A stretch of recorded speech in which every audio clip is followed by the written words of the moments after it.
लीजिए सुनिए प्रेमचंद की लिखी हुई कहानी जुर्माना। ऐसा शायद ही कोई महीना जाता कि अलार्खी के वेतन से कुछ जुर्माना न कट जाता। कभी कभी तो उसे 3 से 4 ही मिलते, लेकिन वो सब कुछ सहकर भी सफाई से दरोगा मुखिया खैरात अली खां के चंगुल में कभी न आता। खां साहब की मातहती में सैकड़ों मेहतरानियाँ थीं, किसी की भी तलब न करती, किसी पर जुर्माना न होता, न डांट ही पड़ती। खां साहब नेक नाम थे, दयालु थे, मगर अलार्खी उनके हाथों बराबर ताड़ना पाती रहती थी। वो कामचोर नहीं थी, बेअदब नहीं थी, फूहड़ नहीं थी, बदसूरत भी नहीं थी। पहर रात को इस ठंड के दिनों में वो झाड़ू लेकर निकल जाती और 9 बजे तक एक चित होकर सड़क पर झाड़ू लगाती रहती। फिर भी उस पर जुर्माना हो जाता। उसका पति हुसैनी भी अवसर पाकर उसका काम कर देता, लेकिन अलार्खी की किस्मत में जुर्माना देना था। तलब का दिन औरों के लिए हंसने का दिन था, अलार्खी के लिए रोने का। उस दिन उसका मन जैसे सूली पर टंगा रहता, न जाने कितने पैसे कट जाएंगे।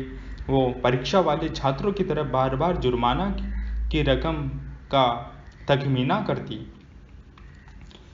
उस दिन वो थक कर जरा दम लेने के लिए बैठ गई थी।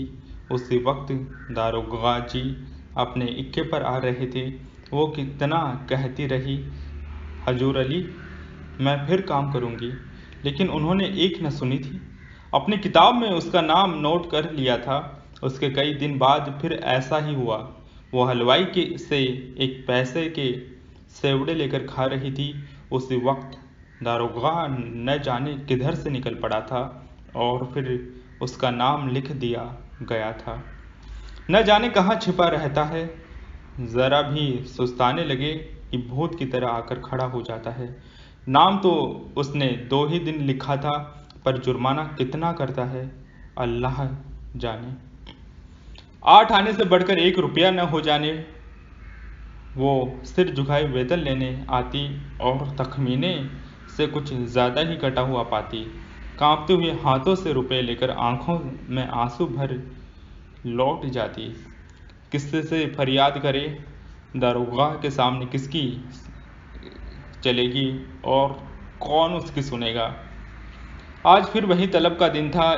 इस महीने में उसकी दूध पीती बच्ची को खांसी और ज्वर आने लगा था। ठंड भी खूब पड़ी थी, कुछ तो ठंड के मारे और कुछ लड़की के रोने चिल्लाने के कारण उसे रात रात भर जागना पड़ता था। कई दिन काम पर जाने में देर हो गई थी। दारोगा ने उसका नाम लिख रखा था। अब की आधे रुपए कट जाएंगे, आधे ही मिल जाए तो गनीमत। कौन जाने कितना कटा है। उसके तड़के बच्ची को गोद में उठाया और झाड़ू लेकर सड़क पर जा पहुंची, मगर वो दुष्ट गोद से उतरती ही नहीं थी। उसने बार बार दारोगा के आने की धमकी दी, अभी आता होगा, मुझे मारेगा, तेरे भी नाक कान काट देगा। लेकिन लड़की को अपने नाक कान कटवाना मंजूर था, गोद से उतरना मंजूर न था। आखिर जब वो डराने धमकाने प्यारने पुचकारने किसी उपाय से न उतरी, तो लार्की ने उसे गोद से उतार दिया और उसे रोती चिल्लाती छोड़कर झाड़ू लगाने लगी। मगर वो अभागिनी एक जगह बैठकर मन भर रोती भी न थी। अलार्की के पीछे लगी हुई बार बार उसकी साड़ी पकड़कर खींचती, उसकी टांग से लिपट जाती, फिर जमीन पर लौट जाती और एक क्षण में उठकर फिर रोने लगती। उसने झाड़ू तान कर कहा, चुप हो जा, नहीं तो झाड़ू से मारूंगी, जान निकल जाएगी। अभी दारोगा दाढ़ी चार आता होगा। पूरी धमकी मुंह से निकल भी न पाई थी कि दारोगा खैरात अली खां सामने आकर साइकिल से उतर पड़ा। अलार्की का रंग उड़ गया, कलेजा धक धक करने लगा। या अल्लाह, कहीं इसने सुन तो न लिया हो, मरी आंखें फूट जाए। सामने से आया और मैंने देखा तक नहीं। कौन जानता था आज पैर गाड़ी पर आ रहा है। रोज तो इक्के पर आता था। नाड़ियों में रक्त का दौड़ना बंद हो गया। झाड़ू हाथ में लिए निस्तब्ध खड़ी रह गई। दारोगा ने डांट कर कहा, काम करने चलती है तो एक पुच्छिला साथ ले लेती है, इसे घर पर क्यों नहीं छोड़ आई।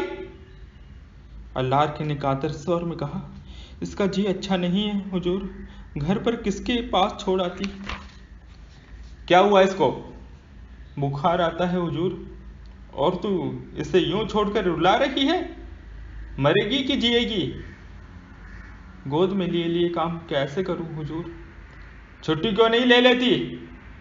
तलब कट जाती हुजूर, गुजारा कैसे होता? इसे उठा ले और घर जा। हुसैनी लौट कर आए तो इधर झाड़ू लगाने के लिए भेज देना। अल्लाह ने लड़की को उठा लिया और चलने को हुई। तब दारोगा जी ने पूछा, मुझे कालू क्यों दे रही थी? अल्लाह की रही सही जान भी निकल गई। काटो तो लहू नहीं। थर थर कांपती बोली, नहीं हुजूर, मेरी आंखें फूट जाए जो तुमको गाली दी हो। और वो फूट फूट कर रोने लगी। संध्या समय हुसैनी और अलारकी दोनों तलब करने चले। अलारकी बहुत उदास थी। हुसैनी ने सांत्वना दी, तू इतनी उदास क्यों है? तलब ही न कटेगी, काटने दे। अब किसे तेरी जान की कसम खाता हूँ, एक घूंट दारू या ताड़ी नहीं पीऊंगा। मैं डरती हूँ बर्खास्त न कर दे, मेरी जीभ जल जाए। कहाँ से कहाँ तुम मुझे नाहक लिए चलते हो, सब की सब हंसेगी। बर्खास्त करेगा तो पूछूंगा नहीं कि किस इल्ज़ाम पर बर्खास्त करते हो। गाली देते किसने सुना? कोई अंधेर है जिसे चाहे बर्खास्त कर दे? और जो कहीं सुनवाई न हुई तो पंचों से फरियाद करूंगा, चौधरी के दरवाजे पर सर पटक दूंगा। ऐसे ही एकता होती तो दारोगा इतना जरिमाना करते पाता। जितना बड़ा रोग होता है उतनी ही दवा होती है पगली। फिर भी अलारकी का मन शांत न हुआ। मुख पर विषाद का सा धुआं छाया हुआ था। दारोगा क्यों गाली सुनकर भी बिगड़ा नहीं? उसी वक्त उसे क्यों नहीं बर्खास्त कर दिया? ये उसकी समझ में न आता था। वो कुछ दयालु भी मालूम होता था। उसका रहस्य वो समझ न पाती थी। और जो चीज़ हमारी समझ में नहीं आती उसी से हम डरते हैं। केवल जुर्माना करना होता तो उसने किताब का नाम लिख लिया होता। उसको निकाल बाहर करने का निश्चय कर चुका है, तभी दयालु हो गया था। उसने सुना था कि जिन्हें फांसी दी जाती है उन्हें अंत समय खूब पूरी मिठाई खिलाई जाती है। जिससे मिलना चाहे उससे मिलने दिया जाता है। निश्चय बर्खास्त करेगा। म्यूनिसिपैलिटी का दफ्तर आ गया। हजारों मेहतरानियां जमा थी। रंग बिरंग के कपड़े पहने, बनाव श्रृंगार किए। पान सिगरेट वाले भी आ गए थे, खोचे वाले भी। पठानों का एक दल भी अपने आसामियों से रुपए वसूल करते आ पहुंचा था। वो दोनों भी जाकर खड़े हो गए। वेतन बढ़ने लगा।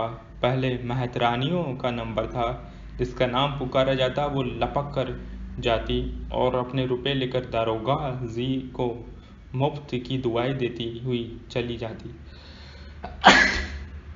चंपा के बाद अलारकी का नाम बराबर पुकारा जाता था।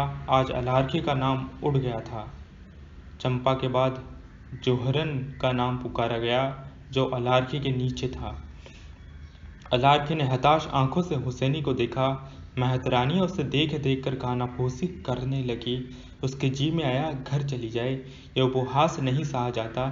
जमीन फट जाती कि उसमें समा जाती। एक के बाद दूसरा नाम आता गया और अलारकी सामने के वृक्षों की ओर देखती रही।